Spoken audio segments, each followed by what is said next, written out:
Hey there, I'm Joel with The Dad Way. This is a video to replace these two lights in the drawer on a Whirlpool refrigerator. And it's a simple method. You only need a few tools, and you have to note these little clips here and this little clip here. Sometimes these are hard to remove, but I'll show you an easy way to get to it and to be able to remove it efficiently. So let's get started. To get to these lights that are positioned just underneath this section here for the drawer. There's one here and one here. You need to remove this glass piece. So take everything off, and then you'll need to pay attention to this temperature control lever. That's the only obstruction on the glass where it will not come up. Therefore, you need to pull this up, and as you pull it up, the glass comes up. But you need to pull it up high enough to where it comes over underneath the lip of that temperature control piece. And then you're able to remove it. Now the trick is, this one is easy to remove because the clip will be exposed on the little hole where you pull it out, and you're able to pull it and remove it because the clip is easy to remove. But on this one where the clip is underneath, clip is inside, and you're not able to get it out far enough to be able to remove it. And I'll show you here why. So if you look underneath, so on this one, you can see the clip is here, and you're able to remove it easier and then clip it back easier. Now the light just fits right up in that socket just like that. Push it in and you're good to go. But on this one over here, the clip does not expose itself. You're not able to grab it.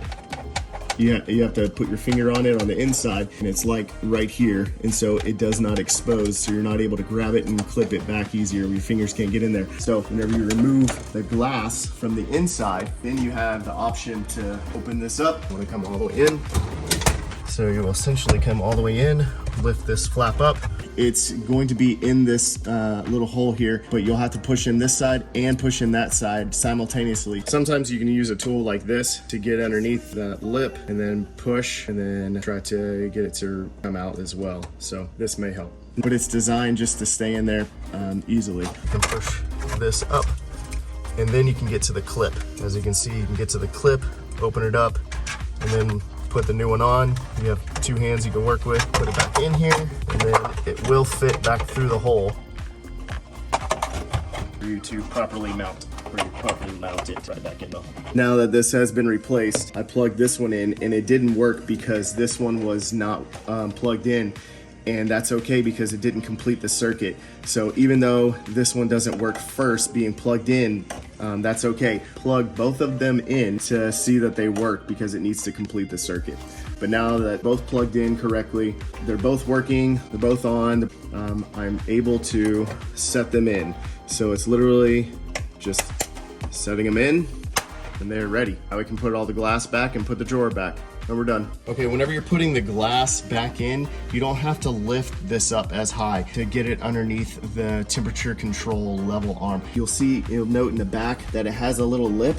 Put the glass on the back against the back wall of the refrigerator on top of this little lip. And then whenever it's resting on that against the back wall, then you can just push the front down. It'll go underneath this lever, and then you'll just be able to slide it down into place. You'll watch.